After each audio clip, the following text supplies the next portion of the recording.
미국 달러, 스위스 프랑 등과 함께 안전자산의 대명사로 꼽히던 엔화 가치가 5년여 만에 최저치로 떨어지면서 일본 경제가 계속해서 휘청이고 있습니다. 우크라이나 전쟁 여파로 원유와 곡물 등 각종 원자재 가격이 천정부지로 치솟은 상황에서 심화한 엔저 현상은 일본의 무역수지 악화와 물가 상승세를 부채질하는 요인으로 작용했습니다. 과거에는 엔저 현상이 나타나면 일본 기업의 수출 경쟁력이 높아져 무역 흑자가 증가했지만 도요타 등 주요 기업의 공장 해외 이전으로 이런 효과도 기대하기 어려워졌습니다.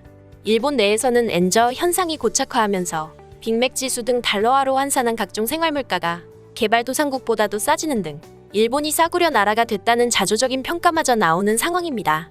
지난달 30일 도쿄 외환시장에서 엔달러 환율은 달러당 121.83엔의 거래를 마쳤습니다. 엔화 가치가 6년 7개월 만에 최저 수준까지 떨어진 이틀 전보다는 다소 진정됐지만 연초 엔달러 환율이 110엔대였다는 점을 감안하면 여전히 약세 흐름이 이어지고 있습니다. 원엔 환율도 100엔당 980원대까지 떨어지면서 2018년 이후 3년 3개월 만에 최저 수준으로 하락했습니다. 외환시장에서는 이런 엔화 약세를 이례적으로 받아들이고 있습니다. 그동안 엔화는 미 달러화나 금 등과 함께 위기 상황일수록 가치가 올라가는 안전자산으로 여겨졌기 때문입니다. 니혼게이자이 신문에 따르면 2008년 세계금융위기 당시 엔화 가치는 4개월 만에 달러당 110엔대에서 80엔대로 뛰었습니다. 안전자산 선호 심리가 커지면서 엔화 가치가 올라간 것입니다.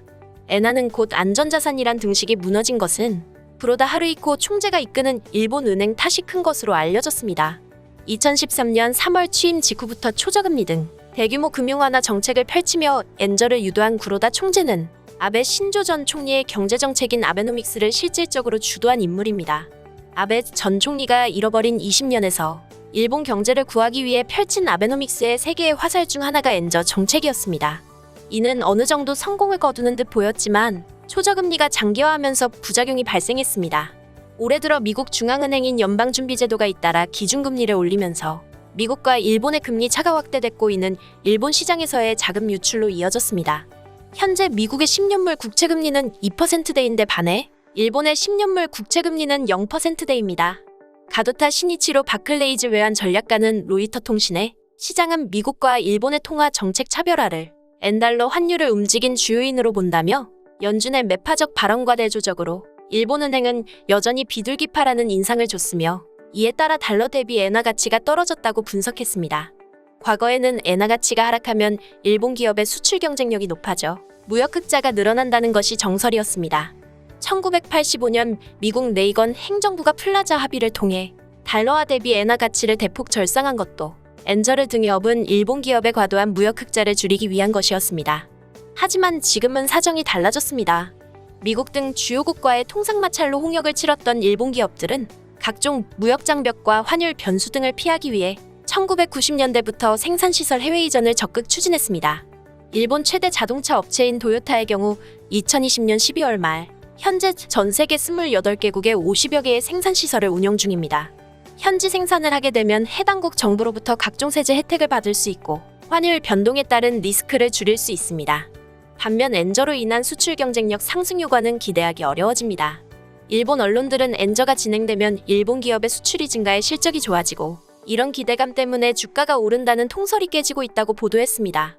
나쁜 엔저 현상이 나타나고 있다는 것입니다. 가라카마 다이스케 미즈오은행 수석 이코노미스트는 일본 기업의 생산 공장이 대거 해외로 이전하면서 엔저에 따른 혜택은 모호해진 반면 불리한 점은 뚜렷해졌다며 엔저로 인한 구매력 저하는 일본 경제를 냉각시킬 수 있다고 지적했습니다. 그는 일본은 1분기에 마이너스 성장하는 유일한 선진 경제국이 될 수도 있다고 덧붙였습니다. 기노시타 도모오 인베스코 운용 전략가는 엔저가 장기 추세로 자리 잡으면서 해외로 간 기업들이 번 돈을 일본으로 송금하지 않는다고 꼬집었습니다. 니케이 아시아는 점점 더 많은 자동차와 다른 상품들이 판매되는 시장에서 생산되면서 엔저로 인한 수출 경쟁력 상승 효과는 약화한 반면 원유 등 원자재의 수입 물가는 높아지면서 경제에 부정적인 영향을 미치고 있다고 전했습니다. 무역수지 적자 등 일본 경제 체력 약화도 엔화 가치 하락을 부추기고 있습니다. 일본의 2월 무역수지는 6,682억엔 약 6조 6천억 원 적자를 기록했습니다. 국제 원자재 가격이 급등하기 시작한 지난해 8월부터 7개월 연속 적자 행진을 보이고 있습니다. 그동안 일본은 무역수지에서 적자를 냈어도 자본수지가 흑자를 기록하며 경상수지는 흑자를 나타냈는데 지난해 12월과 올해 1월에는 경상수지마저 적자로 돌아선 것입니다. 2010년대 초반까지만 해도 일본은 세계에서 가장 물가가 비싼 나라 중 하나로 꼽혔습니다. 매년 전 세계 주요 도시 생활 물가를 조사해 발표하는 미국 컨설팅 업체 머서의 2012년 조사에서도 도쿄가 스위스 제네바, 노르웨이 오슬로, 미국 뉴욕 등을 제치고 세계에서 가장 생활비가 비싼 도시로 선정된 바 있습니다. 하지만 10년이 지난 지금은 상황이 달라졌습니다. 잃어버린 20년이라 불리는 장기 침체로 일본 경제는 성장이 멈추다시피 했고 1인당 국내 총생산과 물가 수준을 반영한 구매력 평가 지수 등의 글로벌 순위도 계속 뒷걸음질 쳤습니다. 여기에 엔저 현상까지 가세하면서 달러로 환산한 각종 물가지수 조사에서 일본의 일부 생활물가는 태국이나 스리랑카 같은 개발도상국보다도 싸다는 결과가 심심찮게 나옵니다. 저가 생활용품점 다이소는 일본에서 100엔 균일 가격으로 판매하지만 미국에서는 160엔, 뉴질랜드에선 270엔, 태국에선 210엔 등으로 같은 물건도 더 비싸게 팔립니다. 다이이치 생명경제연구소의 나가하마 도시히로 수석 이코노미스트는 이런 현상에 대해 최근 일본에서 화제가 된 싸구려 일본이란 책에서 단기 디플레이션으로 인해 기업이 가격을 올리는 메커니즘이 붕괴했기 때문이라고 지적했습니다. 오랜 불황에 시달린 일본 소비자들이 가격에 워낙 민감해 원자재 가격 상승 등 인상 요인이 발생해도 기업들이 좀처럼 가격을 올리지 못한다는 것입니다.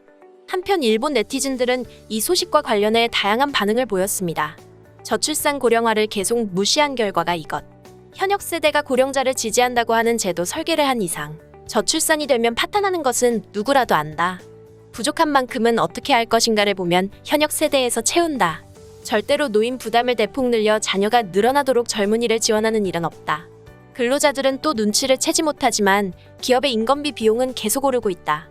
원래는 노동자의 임금인 것이 사회보험료라는 명목으로 고령자에게 유출되고 있을 뿐 실제로는 어떤 의미에서 임금은 오르고 있다. 속도감이라곤 전혀 없어. 1개월 후면 점점 경제가 피폐해지고 악화될 것이다. 정말로 경제 대책 등을 보면 우리 정치인은 의욕도 없다. 성공했다는 느낌뿐이고. 매일같이 일본의 어느 기업이 코로나는 아니지만 도산하고 있다. 생활곤란자, 실업자도 증가하고 있는데도 아무런 대책도 없다. 코로나 대책이라고 하지만 일본 경제 악화, 생활공공자, 실업자 증가, 자살자 등은 일을 하지 않은 정치인들의 책임이다. 이젠 일본 총리가 누가 되든 경제와 일자리 수는 변하지 않겠지. 다시 말하지만 우리 정치인은 의욕이 없다. 정치인은 억지와 변명의 덩어리들이야.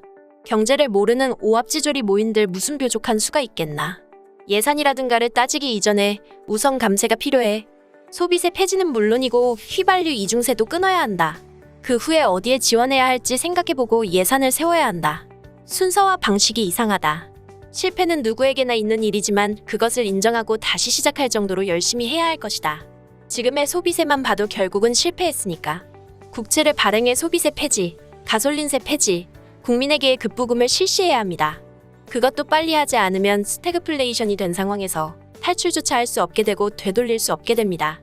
코스트업 인플레이션을 그저 인플레이션이라고 하고 임금 인상을 말하는데 정말 무슨 말을 하려는 건지 모르겠군요. 진심으로 국민을 도와줄 생각은 있어요? 제발 똑바로 좀 해요. 검토하기만 하는 의원들은 생각 없이 태평스럽지만 그 인간들을 당선시킨 것은 국민들 자신. 그러니 섣불리 뽑아놓고 비판만 하지 말고 진지하게 한 표를 생각해야 한다. 결국은 일부 업계에만 있는 쓸데없는 경제대책, 그리고 그 대가는 대폭적인 고용보험료의 인상. 자기들 의원의 경비 삭감도 없이 말이지 정말 자민당은 답이 없다. 검토 착수? 이제 생각을 시작하셨다는 거네요. 실행은 아직 멀었나요? 여전히 속도감이라곤 찾아볼 수 없는 내각입니다. 나랏빛 구렁텅이에 빠뜨리고 있는 패거리가 있는 한 뭘 해도 구두쇠 같은 집밖에 못하겠지. 사실 아직도 자릿수가 2개 정도 부족하다고 본다. 앞으로 10년 불경기 확정이야 이거. 지금까지 관련 소식을 접한 일본 네티즌들의 반응이었습니다. 오늘 내용이 도움이 되셨다면 구독과 좋아요, 알림 설정 부탁드리겠습니다. 세상의 소식을 전하는 월드리뷰는 계속해서 달려나가겠습니다. 시청해주셔서 감사합니다.